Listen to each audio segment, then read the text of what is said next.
Bonjour tout le monde. Alors cette semaine, on va voir, on continue la QPCR en fait, on va voir le logiciel QPCR, puis comment interpréter des résultats aussi dans le logiciel.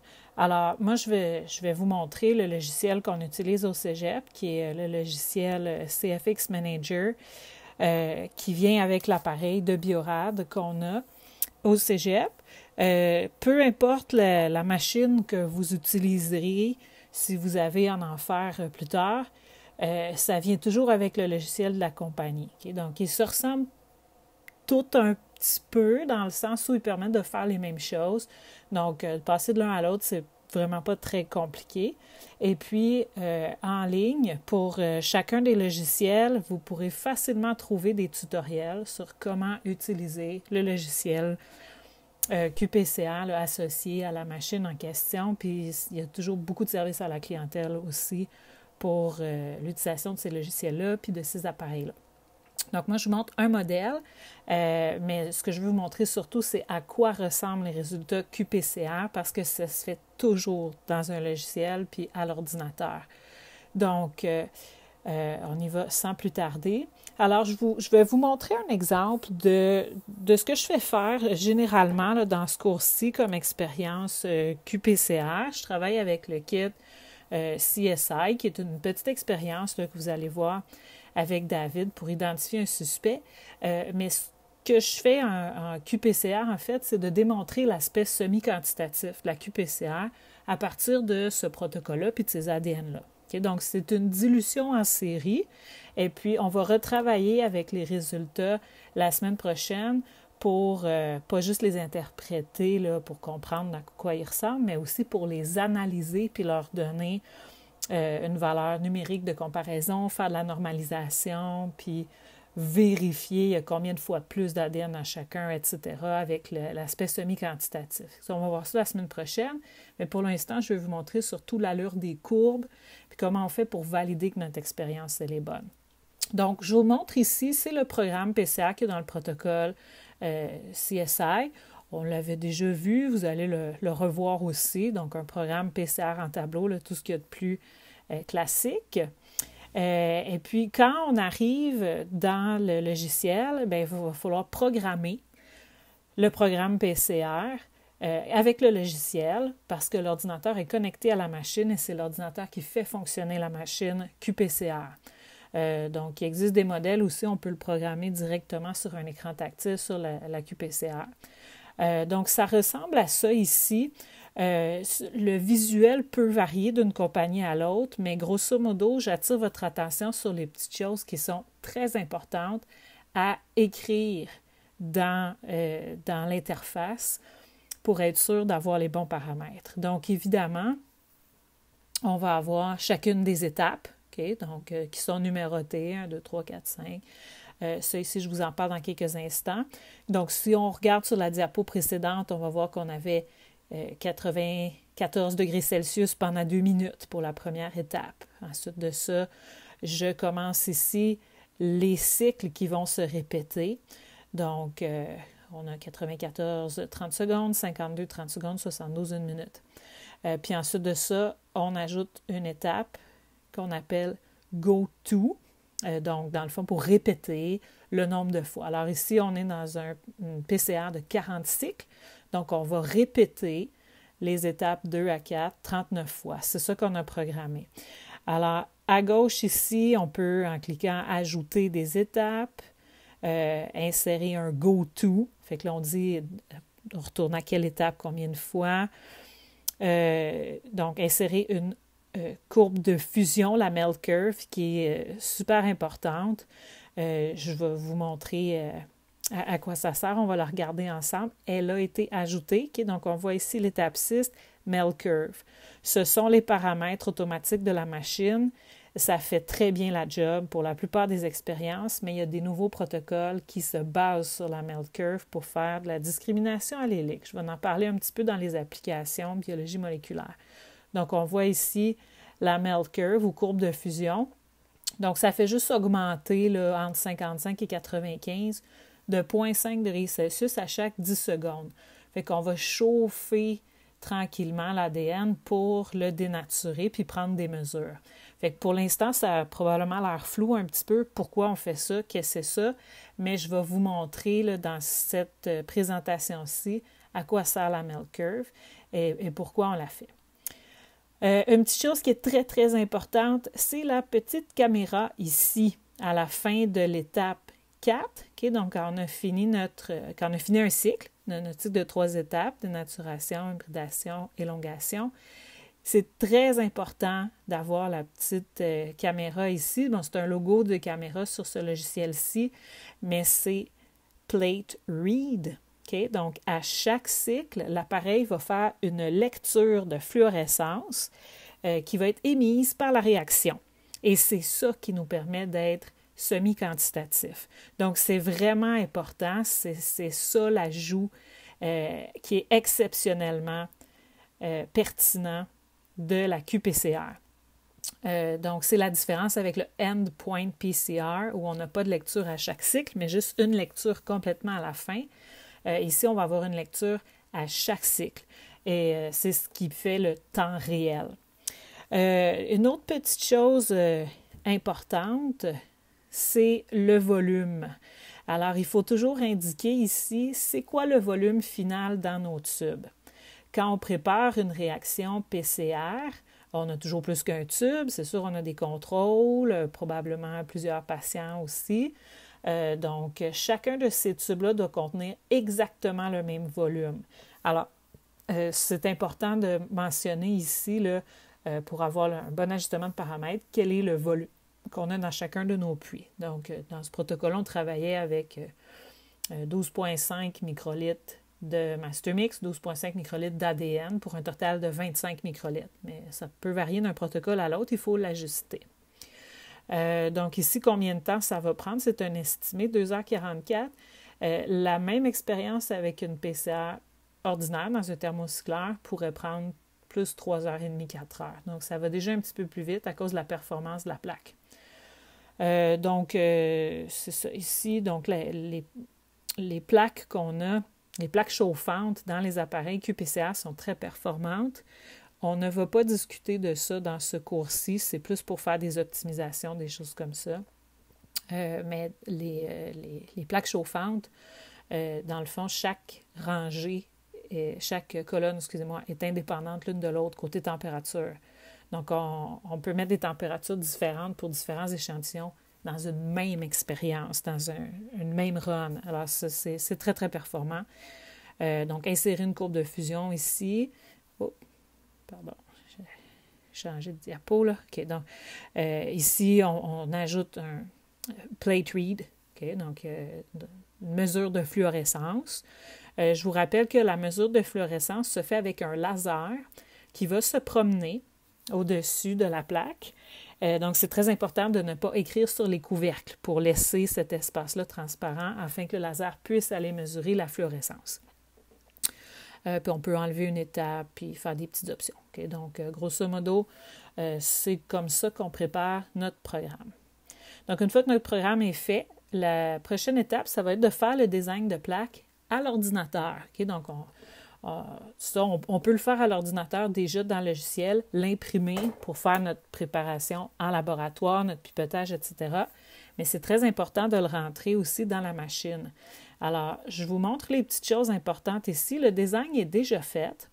Okay? Donc, c'est l'expérience que je fais faire là, dans ce cours-ci. Alors, moi, j'ai sélectionné ici ce qui aurait été à faire pour une équipe. Okay? Donc, j'avais 5 équipes là, dans ce groupe-là l'année dernière. Donc, ici, bon, pour cette équipe-là, il y aurait eu seulement la rangée 5 à préparer.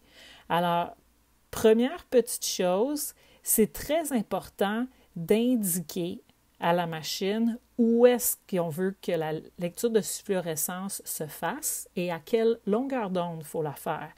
C'est tout automatisé, mais c'est vraiment essentiel d'indiquer chacun des puits dans lesquels on met le réactif, puis d'indiquer à la machine quel fluorescent on utilise. Sinon, ben, la machine ne fera pas de lecture. Okay? Donc, vous voyez ici, dans la colonne 6, on n'a rien écrit. Le laser ne va pas perdre son temps à aller se promener là. On lui a dit qu'il n'y avait pas d'échantillon dedans. Okay? Ça accélère le temps. Vous voyez ici, c'est écrit SYBR partout.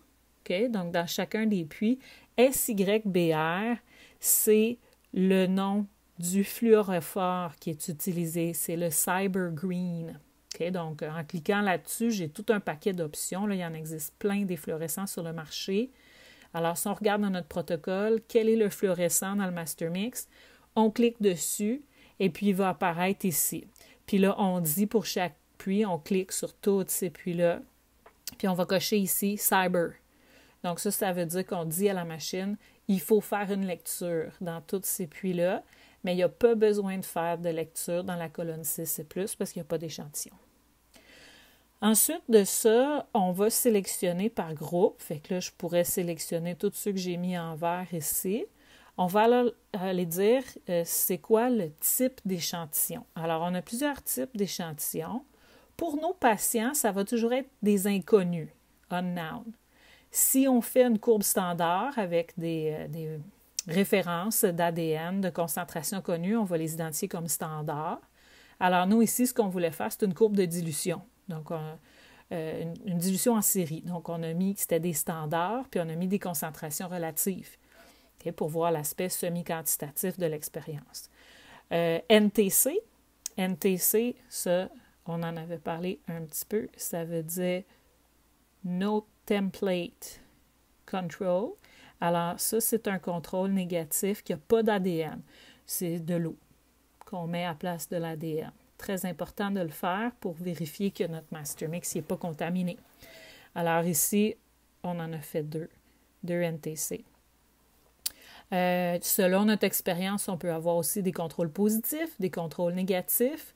Donc, ça pourrait être, par exemple, un contrôle d'ADN humain, mais qui n'est pas contaminé par un agent infectieux, par exemple. Okay, ça, ce serait un contrôle négatif expérimental.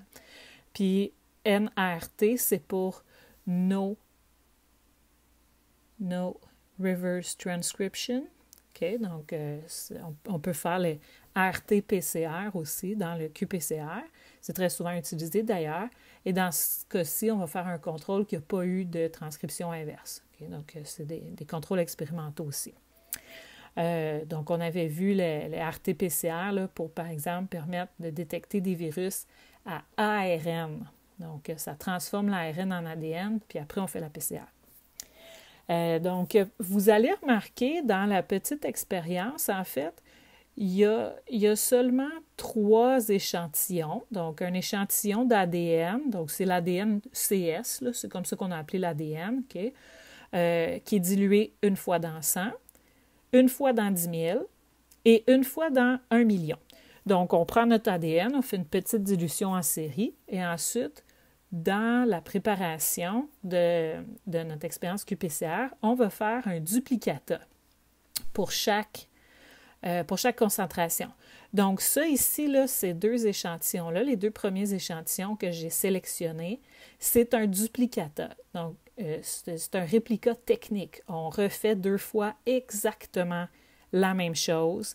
Même quantité de Master Mix, même quantité d'ADN, c'est le même tube d'ADN qui est utilisé pour mettre l'ADN dans le premier et dans le deuxième. Et puis, pour faciliter l'interprétation des données, on va déjà programmer l'appareil pour lui dire ça ici, là, c'est un réplica. Alors, en bas ici, on a les réplicas techniques. Donc, on fait juste cliquer ici, on sélectionne nos 2 puits ici. On clique ici pour dire c'est un réplica. Et puis là, bon, dans cette design de plaque-là, c'était mon réplica numéro 17. Okay? Donc, j'avais 20 réplicas techniques. On peut aussi demander à la machine de les faire automatiquement à coup de 2. Là. Donc, ça se fait très rapidement. Mais ça va faciliter l'analyse des résultats. Ensuite, on a fait un autre duplicata pour la dilution 1 dans 10 000, puis un autre duplicata pour la dilution 1 dans 1 million. Okay? Donc, c'est le même ADN, mais qui a juste été dilué en série. Et puis ici, j'ai mes No Template Control, donc qui sont identifiés comme tels. Puis bon, je les ai liés en réplica, même si ce n'est pas absolument nécessaire de faire ça. Donc, on fait notre petit design de plaque comme ça. Quand tout est complété, on continue. Et puis, on démarre le programme, on démarre l'appareil qui va, en temps réel, nous faire la courbe. Alors, une fois que le programme est terminé, voici les résultats qu'on obtient. Puis ça, on peut les voir en temps réel. Là. Si on arrive puis que la machine est en train de faire le cycle 20, bien, ça va comme couper ici, mais on va déjà voir ces courbes-là. Puis ça, bien, ils vont apparaître un petit peu plus tard. On peut vraiment le voir en temps réel aussi. Une fois qu'on a terminé les 40 cycles, on a nos courbes d'amplification. Donc, moi, je vais vous demander, là, dans l'exercice, de vous pratiquer avec l'analyse de la colonne 5. Je vais vous présenter les résultats de la colonne 1 pour pratiquer l'interprétation. Okay? Donc, ceux-là, je vais les faire avec vous, puis vous aurez à analyser ceux-là. Donc, ce qu'on voit ici, c'est les courbes d'amplification juste pour les puits en turquoise ici que j'ai sélectionnés. Je pourrais n'en avoir sélectionné un seul. Okay, c'est moi qui décide. Ceux en gris, j'ai demandé des exclure de l'analyse juste pour faciliter notre visuel ici. Alors, ici, on voit les résultats d'une équipe, puis j'ai mis aussi quelques autres NTC pour pouvoir vous parler un peu comment on évalue la validité de notre expérience. Alors, toutes ces courbes-là, si je veux les visualiser une à une, j'ai juste à mettre mon curseur sur un des puits, puis ils vont apparaître en gras. Je vous montre dans un instant. Okay, donc ici, on est vraiment dans la quantification, la courbe d'amplification qui nous apparaît. Comme j'ai dit que c'était des standards, le logiciel m'a fait aussi une courbe standard. Okay, donc, ce que je veux voir ici, c'est est-ce que la dilution en série a été bien faite. Alors, on a un très beau R2 de 0.999, ce qui est excellent. Donc, ça a été très bien exécuté. On a une bonne courbe de dilution. Et ce qu'on cherche, c'est que la distance entre nos valeurs de CT pour la dilution 1 dans 100, 1 dans 10 000 et la distance pour 1 dans 10 000 et 1 dans 1 million soit la même. Et ça, on va pouvoir le calculer. Là, on va le calculer ensemble la semaine prochaine pour faire ces vérifications-là avec des calculs, là, vraiment vérifier est-ce que ça a été bien fait ou pas. Okay. Donc, on voit aussi des lignes une par-dessus l'autre. Ça, c'est nos duplicata. Okay? Donc, ici, on voit que les lignes sont quasiment une par-dessus l'autre pile-poil, donc très reproductibles. Ici, sont un petit peu distanciés, mais pas très loin, donc c'est pas si mal.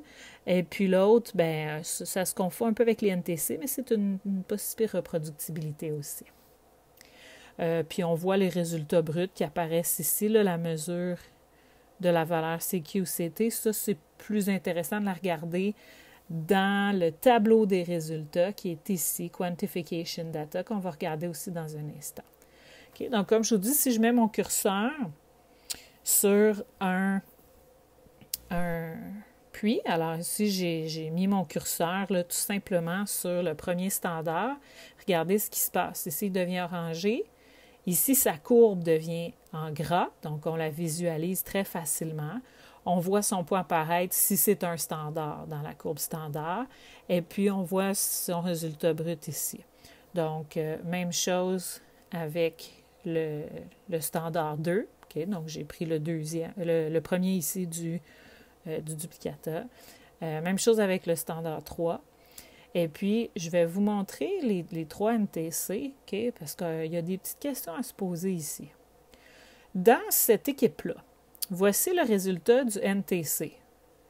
Je reviens sur le standard 3 et le NTC. Ils sont quasiment un par-dessus l'autre.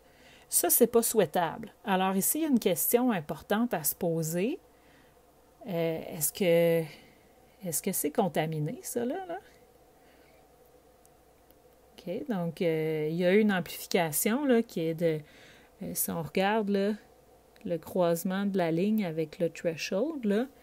OK, puis on a le résultat ici. 29 de CQ value. Ça veut dire qu'au 29e cycle sur 40, on détecte une fluorescence. Ça, c'est inquiétant. Alors, la question qu'on doit se poser, parce que là, juste avec ce résultat-là, on n'est pas sûr. C'est pas un gel d'agarose. OK? On a détecté une fluorescence. Qu'est-ce que c'est? Est-ce que c'est un bruit de fond ou est-ce que c'est une contamination? Pour répondre à cette question-là, on va aller regarder la melt curve dans quelques instants. Okay? C'était ça que va servir la melt curve, entre autres. Vérifier si c'est une contamination ou si c'est autre chose, quand il y a un NTC qui donne une valeur. Là c'est sûr, là, ça, c'est assez inquiétant. 29 de CT value pour un NTC, c'est vraiment pas souhaitable. Ce qu'on souhaite, c'est ça ici. Regardez ici, j'ai le NTC de l'équipe 3. On voit sa courbe en gras ici. OK, donc, c'est une ligne flat en dessous de la ligne de base. OK, notre ligne de base, elle est ici. OK, ça, c'est le threshold, OK, qui est ici. Donc, cette ligne-là, elle est... Le NTC n'a même pas monté en haut, puis c'est ça qu'on veut. Okay? Ça, c'est souhaitable. C'est ça qu'on veut voir quand on a un NTC. Ça arrive quand même assez souvent qu'on observe ceci. Okay? Donc, vous voyez ici là, la petite amplification qu'on a à la fin. Okay? Ça ici. Donc, ça va nous donner une petite valeur de CT très proche de 40. Donc, ici, on a un 38,42 avec notre ligne de base, là où elle est. Ça arrive de temps en temps. Okay? Et puis ça, c'est pas nécessairement très inquiétant. Pas mal moins inquiétant que celle qui est ici, là. Okay? Donc, ça, on va aller regarder aussi avec la melt curve, qu'est-ce que ça raconte. Donc, on vérifie nos NTC pour être sûr qu'on n'ait pas de contamination. Donc, avant de regarder la melt curve, je vais juste vous montrer le tableau des résultats. C'est quand même... ça, les résultats. Donc, si on clique sur l'onglet Quantification Data, on arrive ici. Donc, ce qu'on voit, c'est un tableau. Donc, où on a à gauche chacun des puits, le fluorophore, le contenu. Okay? Donc, ça, c'est nous qui les avons écrits. Okay? Donc, ici, là, ça, c'est moi qui l'ai programmé pour dire c'est quoi les réplicas. Ici, c'est moi qui ai écrit c'était quoi les échantillons. Okay? Je peux les changer si je veux, leur petit nom. On leur donne le nom qu'on veut. Ça, c'est les résultats bruts, CQ value, pour chacun des puits. Et ça, c'est nos résultats. La moyenne des CQ des réplicas. Okay? Donc, ça, là, c'est le résultat avec lequel on travaille. La moyenne des CQ value. Okay? Donc, pour mes réplicas sont liés ensemble. Le logiciel a calculé tout seul la moyenne et l'écart type, qui est juste à côté. Le CQ Standard Deviation, ça, c'est l'écart type, ici. Okay, donc, l'écart type. Et ça, c'est très important aussi. Alors, ça, c'est notre résultat, ce qu'on appelle CQ value ou encore CT value.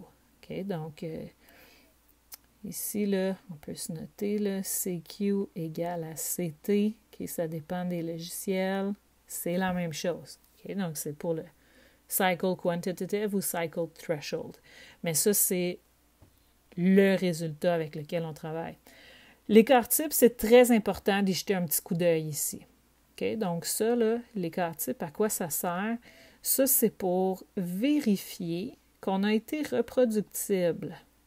C'est pour vérifier la reproductibilité.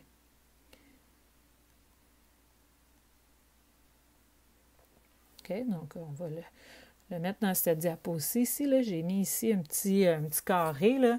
CQ Standard Deviation, il faut le regarder. OK, donc ça, c'est un contrôle de qualité. C'est un contrôle pour vérifier la reproductibilité.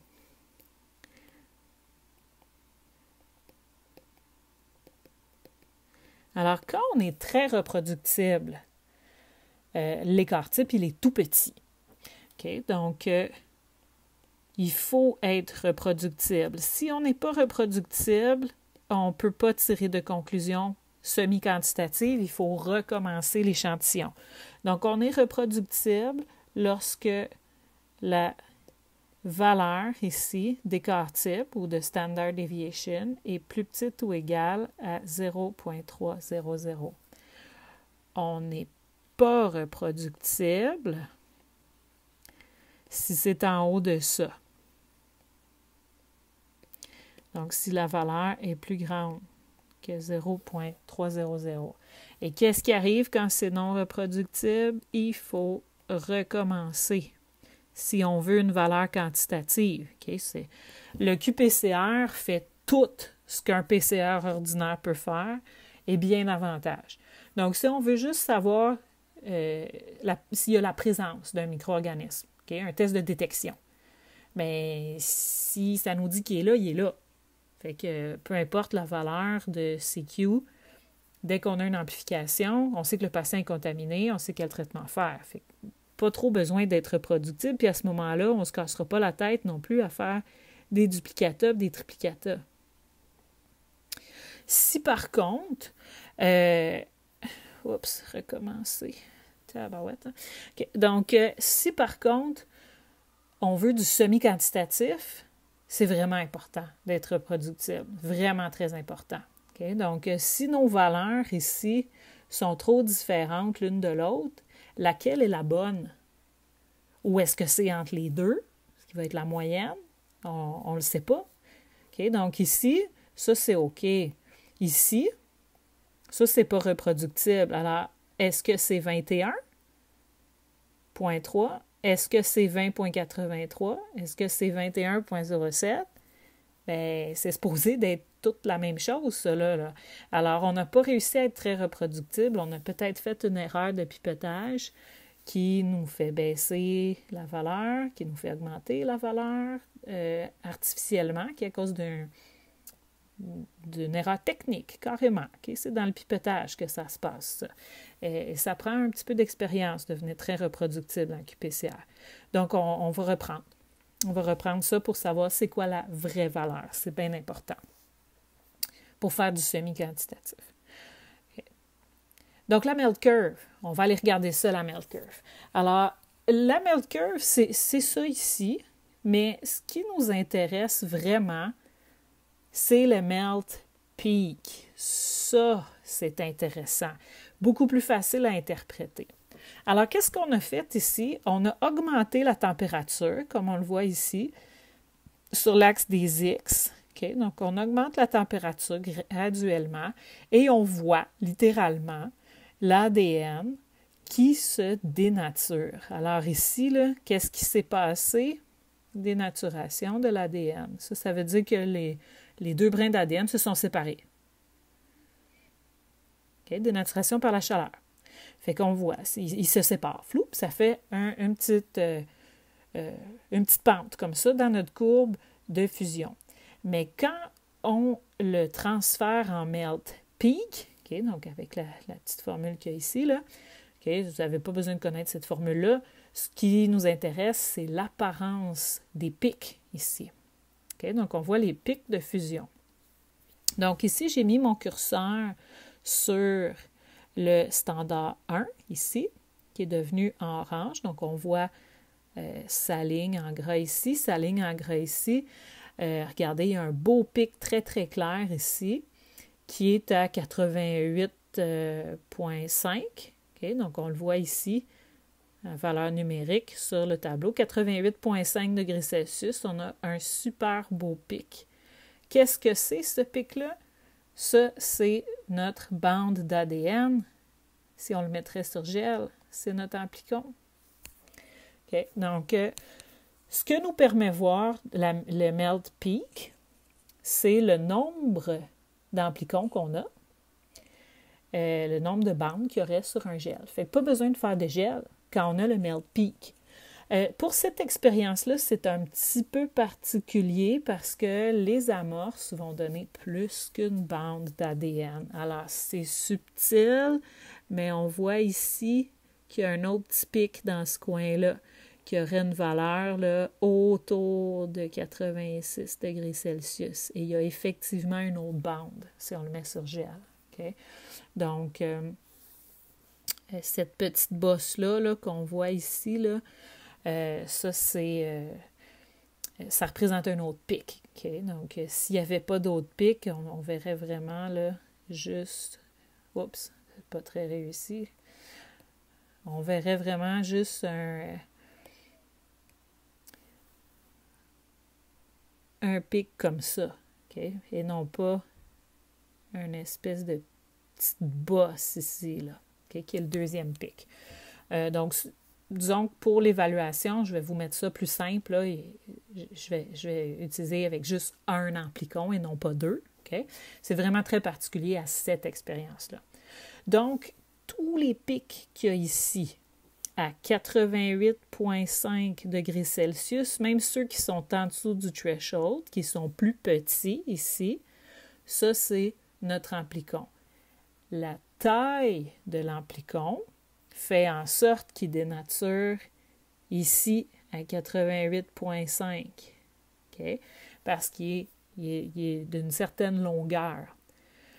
Si on a une bande plus courte, elle va fondre plus rapidement et former un pic avant.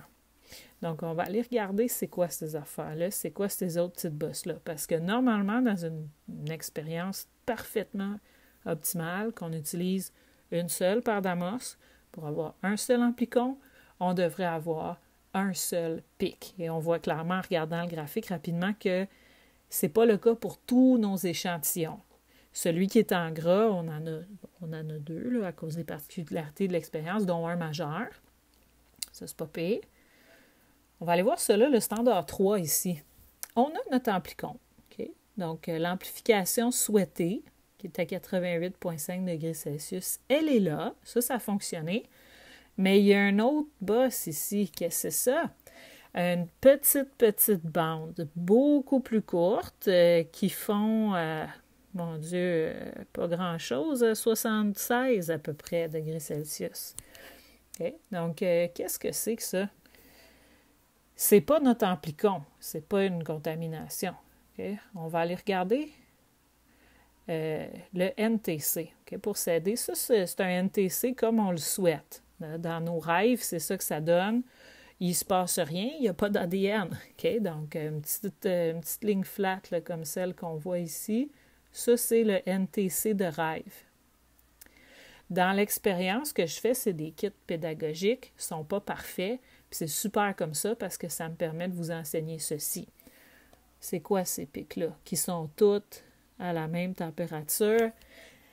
C'est dans le NTC, okay, qui avait, ça c'est celui qui avait une petite mini amplification à la fin. Ça arrive de temps en temps que les amorces qu'on utilise se collent ensemble, l'une à l'autre. Ils s'hybrident ensemble. C'est sûr que ce n'est pas une hybridation qui est parfaite, mais ça émet un signal de fluorescence. Alors, qu'est-ce que c'est? Quand c'est un pic là, qui est complètement à côté de notre amplicon, c'est un dimère d'amorce. Vous vous souvenez peut-être, sur des gels d'agarose en laboratoire, d'avoir vu des fois une petite bande très, très basse dans le gel qui est autour de 20 nucléotides, la taille des amorces. Okay? Donc, une petite bande qui apparaît là, c'est un dimère d'amorce aussi. Ce n'est pas une contamination. Donc, si on a une petite bosse comme ça qui apparaît, là, comme ce qu'on voit ici, là, pour certains de nos échantillons, ce n'est pas une contamination. C'est un dimère d'amorce. Si par contre, on a une bosse ici, ça, c'est notre amplicon. Ça, c'est une contamination. Okay? Donc, comme sur l'exemple suivant, ici, je suis sur un NTC. Donc, c'est le NTC... l'image a décalé. Je reviens sur la diapo d'avant. Okay? Ce qu'on va regarder, c'est le NTC ici, NTC4, okay? Qu'on se demandait au début, là, c'est louche. Il était quasiment par-dessus le standard 3. Donc, voici sa melt curve. Contamination. Vous voyez la petite bosse qu'il y a là? Elle n'est pas supposée d'être là. Okay? Donc, elle n'est pas tout à fait vis-à-vis notre amplicon, mais peut-être plus vis-à-vis ce pic-là ici, là, qui est un peu plus subtil. pas tout à fait, mais il y a de l'ADN contaminant là-dedans. C'est peut-être l'ADN du manipulateur aussi, je ne le sais pas. Okay? C'est des vrais résultats d'expérience, ça, là. Mais il y a clairement quelque chose qui n'a pas d'affaire, là. La présence des dimères d'amorce, la présence des autres pics ici qui font de la contamination, okay, ça génère une fluorescence. Okay, dans ce cas-ci, le dimère, ça va générer une fluorescence qu'on appelle un bruit de fond. Ça nuit à l'interprétation. Okay? On ne veut pas ça. Dans un kit qui est approuvé en diagnostic médical, normalement, on ne verrait jamais de dimère d'amorce. Okay? Parce que ça nuit à la qualité des résultats. Mais on peut voir si on a contaminé, par exemple. Si on a contaminé, ben notre contrôle négatif est contaminé. Qu'est-ce qu'on fait dans ce temps-là? On jette tout puis on recommence. Ça veut dire qu'on a contaminé notre master mix. On ne peut plus se fier aux résultats diagnostiques pour les patients. Il faut refaire l'expérience. Okay, donc, ça aurait été le cas ici. Donc, voilà pour ça. Alors, j'ai un PowerPoint qui s'appelle vraiment « Exercice interprétation des résultats » où vous allez pouvoir voir la 5e colonne ici et répondre aux questions qui sont dans les exercices de compréhension QPCR, la 2e page. J'ai déjà mis le corrigé. Alors, essayez de faire ça, d'interpréter ça, de répondre aux questions. Et puis, si jamais il y a quoi que ce soit qui n'est pas clair, n'hésitez pas à me contacter.